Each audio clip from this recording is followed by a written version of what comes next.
안녕하세요. 저는 이 애플앱에서 대표 멘토를 맡고 있는 피츠라고 합니다. 반갑습니다. 먼저 애플앱에서 여러분들과 함께하게 되어서 정말 반갑습니다. 앞으로도 여러분들이 성장의 여정을 함께할 수 있도록 저희가 좋은 파트너가 되어드리도록 하겠습니다. 오늘은 멘토링에 대한 얘기를 하기에 앞서서 개발자들이 어떻게 커리어 악순환을 겪게 되는지를 설명드리려 합니다. 아마 여러분들이 될 수도 있고 혹은 미래의 내가 될 수도 있을 텐데요. 많은 개발자분들이 똑같이 커리어 악순환을 겪고 있습니다. 이에 대해서 설명드리려고 합니다. 먼저 커리어 악순환의 과정을 한번 설명드리겠습니다. 위에부터 한번 볼까요? 코드 리뷰 같이 현재 환경에 대한 불만족이 가장 큽니다. 우리가 취업을 하고 나면은 보통 처음에는 회사에 이제 콩깍지가 좀 씌이죠. 하지만 취업한 이후 몇 개월이 지나고 나면은 우리 회사는 코드 리뷰도 좀 안 하는 것 같아. 우리 회사에는 좀 배울 만한 사수가 없는 것 같아. 이렇게 조금씩 콩깍지가 벗겨지기 시작하면서 성장에 대한 욕망이 조금씩 올라오기 시작합니다. 또 다른 친구들을 봤을 때에도 다른 친구들은 우리 회사 코드 리뷰 하는데 너네 회사 안 하고 있어? 이러면 사실 나도 조바심도 생기죠. 네, 이 조바심이 어떻게 보면은 가장 큰 불행의 씨앗이라고 볼 수가 있습니다. 네, 오른쪽으로 넘어가 볼까요? 오른쪽에 보면은 급한 마음으로 이직을 결심하게 됩니다. 그래서 급하게 겉핥기식 학습을 하게 되는데요. 여기서 가장 큰 문제인 게 네, 짧은 기간을 잡게 됩니다. 보통 나 지금 내가 여기서 성장하지 못하고 있는 것 같아. 여기서 조금만 더 버티면 내 커리어가 꼬일 것 같아. 이런 급한 마음에 짧으면 한 달, 길어도 반년 이 정도의 짧은 시간을 가지고 이직을 마음먹게 되니까 너무 급합니다. 그래서 겉핥기 학습을 하게 되는데요. 근데 이제 아래로 한번 내려가 볼까요? 얕게 학습했습니다. 시간이 짧기 때문에 채용 공고를 보면은 보통 이제 MSA, DDD, 마이크로 프론트엔드, 대용량 트래픽 되게 멋있어 보이는 기술들이 많이 나열되어 있는데 이런 것들을 제대로 공부하려면 정말 오랜 기간이 걸립니다. 하지만 짧은 기간 동안 얕게 학습했기 때문에 면접에서 좋은 답변을 하기는 어렵습니다. 그래서 아래에 있는 것처럼 상향 이직이 아닌 비슷한 회사로 이직을 하게 됩니다. 근데 여기서 또 문제가 생깁니다. 왜 그러냐면은 어쨌든 개발자는 이직을 하게 되면은 연봉은 오르게 됩니다. 뭐 5%, 3%, 뭐 많이 올리면 10%, 20%도 있죠. 이렇게 연봉을 올리게 되다 보니까 어쨌든 나 그래도 뭔가 준비해서 성공했어 라는 잘못된 효능감을 얻게 됩니다. 어쨌든 성공했다는 잘못된 효능감을 얻게 되기 때문에 개발 문화에 대한 아쉬움은 그대로입니다. 물론 1개월에서 3개월 정도 이제 회사에 적응해 가면서 조금 적응하는 시간 동안은 덜 할 수 있습니다. 하지만 3개월, 4개월 지나가면서 이제 콩깍지가 다시 벗겨지게 되면은 또 현재 환경에 대한 불만족이 생기게 되죠. 그래서 또 다시 오른쪽에 겉핥기 학습을 하게 되고 또 아래 비슷한 회사로 이직하게 되고 또 이제 잘못된 효능감을 얻게 되고 이렇게 하다가 보면은 4년에서 5년이 지나갑니다. 근데 여기서 문제가 되는 게 어떤 거냐면은 한 4, 5년 정도 되면은 이력서가 안 예뻐집니다. 뭐 반년, 1년 누더기 경력들이 점점 늘어나다 보니까 이제 어느 정도 연차도 찼는데 이제 면접관이 봤을 때 이 사람은 오래 못 버티는 사람이구나 이런 이미지를 주게 되기 때문에 그다음부터는 서류 합격률도 많이 떨어지게 됩니다. 그렇기 때문에 여러분들은 이 커리어 악순환의 사슬을 끊으셔야 됩니다. 그럼 같이 한번 되짚어 보자면 어디서부터 잘못된 것일까요? 먼저 급하게 겉핥기 학습을 하는 것이 가장 문제입니다. 이건 사람의 가장 본능적인 문제이기도 한데요. 항상 짧은 기간 동안 많은 성과를 내고 싶어 하죠. 그래서 이렇게 짧은 기간 동안 어쨌든 뭐 마이크로 서비스 아니면 마이크로 프론트엔드 되게 많은 것들을 써봅니다. 이런 것들은 단기간에 학습할 수 있습니다. 근데 나는 이걸 분명히 학습을 했는데 왜 떨어뜨리는 걸까요? 의문이 생기죠. 네, 그리고 이거는 현재 장이 어려워져서 뿐만의 문제는 아닙니다. 2021년, 22년 그때 코로나 때 이제 개발자들의 몸값이 많이 올랐을 때도 저는 이런 고민을 받았습니다. 분명히 네이버 카카오 총수들이 TV에 나옵니다. TV에 나와서 개발자가 없어서 미치겠다. 우리 개발자 빼가지 마세요. 이런 식으로 서로 만담까지 하면서 개발자가 부족하다는 메시지를 정말로 많이 내보냈었는데요. 근데 그때도 저는 이런 얘기를 들었던 게 네이버 카카오에서 그렇게 개발자가 없어서 난리라는데 왜 내가 지원하면 떨어뜨리냐? 나는 개발자가 아니라는 거냐? 이런 얘기를 하시는 분들이 되게 많았습니다. 똑같이 그때도 분명히 나는 이런 기술을 써봤는데 왜 떨어지는 거냐? 라는 사람들이 되게 많았습니다. 네, 분명히 나도 개발자인데 왜 떨어뜨리는 걸까요? 개발자가 없어 죽겠다면서. 그리고 지금도 장이 안 좋다고 하지만 지금 좋은 회사들에서도 또 개발자가 없어서 난리라고 합니다. 네, 뽑을 개발자가 없다. 왜 이런 얘기가 나오는 건지 같이 한번 볼까요? 네, 당연한 얘기긴 하지만 좋은 회사에서 면접관을 할 정도의 실력 갖고 있는 개발자라고 하면은 분명히 높은 실력 갖고 있을 겁니다. 근데 3개월? 1개월? 아니면 반년? 이 정도의 겉핥기식 학습으로 깊게 답변이 가능할까요? 예를 들자면 마이크로 서비스 아키텍처 어마어마하게 많은 양을 학습해야 됩니다. 근데 이거는 3개월, 6개월 안에 학습을 못 합니다. 네, 왜 그런 것인지도 뒤에서 같이 한번 살펴볼 예정입니다.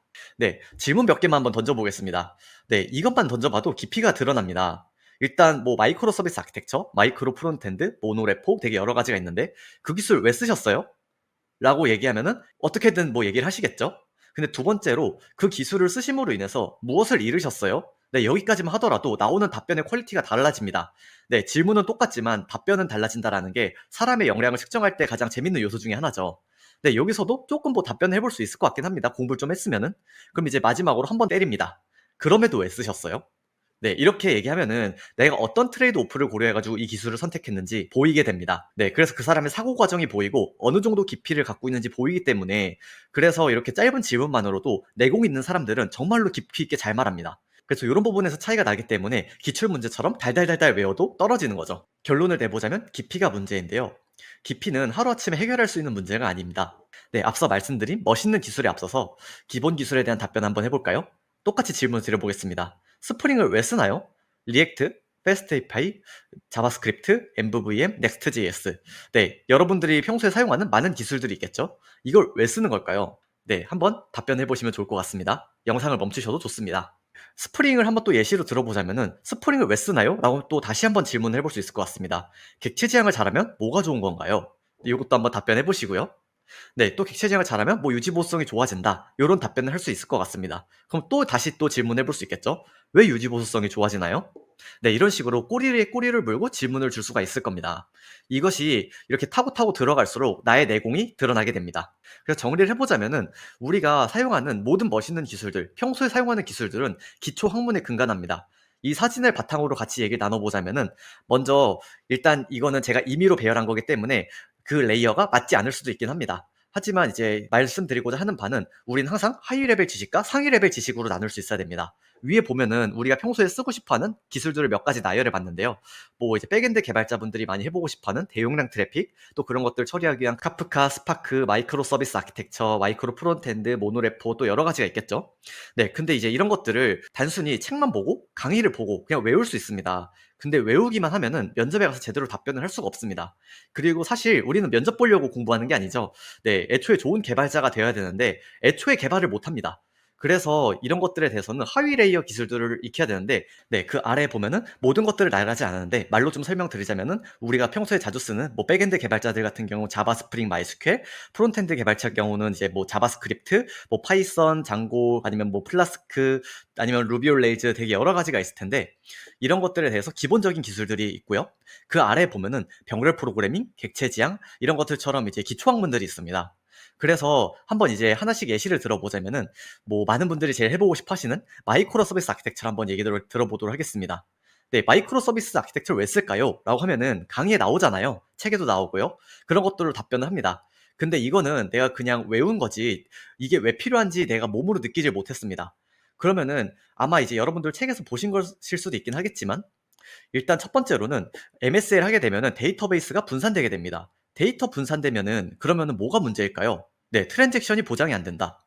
트랜잭션 보장이 왜 안 될까요? 네, 와스가 한 대일 때, 와스가 여러 대일 때, 이때도 트랜잭션이 보장이 됩니다. 왜 될까요? 네, MySQL이 한 대이기 때문에 한 대에서 트랜잭션이 처리가 되죠. 네, 그러면은 또 와스는 스케일 아웃이 됐을 때 이런 것들에 대해서 트랜잭션 처리를 어떻게 도와주는 걸까요? 네, 이런 것들도 같이 알고 있으면은 네, 트랜잭션, 데이터 일관성을 보장하는 방법에 대해서 알게 되실 거고요. 그렇게 된다라고 하면은 뭐 보상 트랜잭션 아니면 뭐 이벤트 드리븐 아키텍처, 이벤추얼 컨시스턴시 이런 것들에 대해서 알 수 있겠죠. 네, 그래서 항상 이런 것들은 기초 학문부터 올라가게 되고요. 네, 그래서 저는 보통 멘티분들한테 어떤 얘기를 하냐면 지금 우리가 사용하는 자바 스프링 마이스퀘 뭐 아니면 자바스크립트, 노드.js 아니면 또 이제 뭐 리액트, 싱글 페이지 어플리케이션 이런 것들만 제대로 알아도 이 위에 있는 것들을 이해하기 쉬워집니다. 그렇기 때문에 이제 이런 부분에 있어서도 우리는 기초 학문과 위쪽에 있는 또 이제 상위 레이어 기술들 이것들에 대해서 스케줄을 잘 잡아서 따로 공부를 잘 열심히 해야 됩니다. 네, 그래서 시간 분배가 되게 중요하고요. 하나에만 몰빵하는 것도 좋지 않습니다.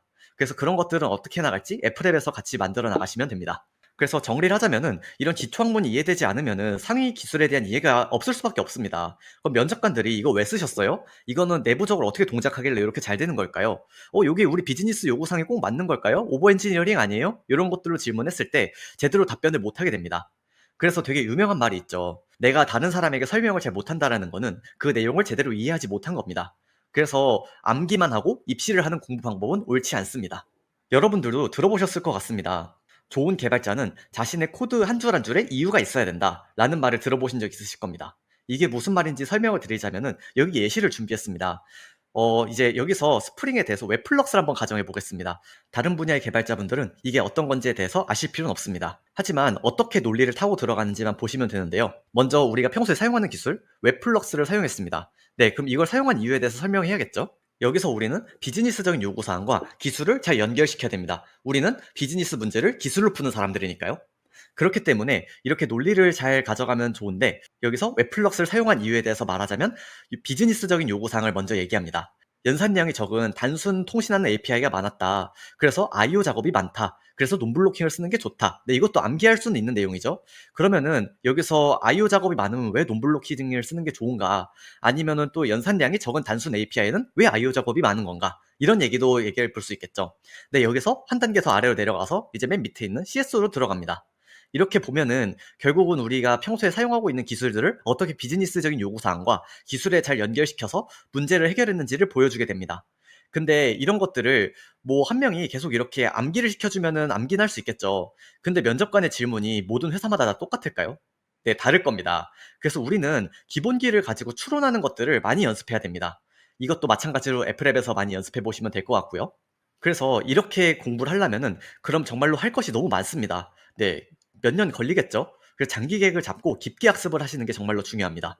깊게 학습을 한다라고 하면은 아까 있었던 악순환의 그래프가 있었죠? 이게 어떻게 바뀌는지 한번 볼까요? 네, 아까 그래프대로 똑같고요. 근데 이제 여기서 조금이라도 꾸준하고 깊게 공부를 한다라고 하면은 상향 이직이 조금씩 이루어질 겁니다. 현재 상황보다 조금씩 나은 회사, 그리고 한 단계씩 상향 이직을 해서 마지막에는 이제 또 최고의 IT 회사까지 갈 수 있겠죠. 이제 어떻게 보면은 좋은 회사로 간다라는 건 결과이고요. 네, 여러분들이 실력을 쌓았기 때문에 좋은 회사로 갈 수 있게 되는 겁니다. 그래서 회사 타이틀로 이제 성장한다라기보다는 이렇게 여러분들이 애초에 아는 것들이 많아지고 좋은 의사결정을 내릴 수 있게 된다라는 거에서 좋은 회사로 조금씩 상향 이직을 하실 수 있게 될 거다라고 말씀드리는 겁니다. 네, 근데 방금 말씀드렸던 것처럼 이렇게 하려면은 정말로 어마어마하게 많은 양을 학습해야 됩니다. 그러면은 이제 이걸 하려면은 어떻게 해야 될까요? 네, 다음 시간에는 많은 학습량을 소화하는 법에 대해서 설명드릴 예정인데요. 일단 첫 번째로는 우리가 얼마나 많은 양을 학습해야 되는지 설명드릴 예정이고, 두 번째로는 이걸 어떻게 소화시켜야 되냐, 정말로 많을 겁니다. 어떻게 소화시켜야 될지 설명드리도록 하겠습니다. 감사합니다.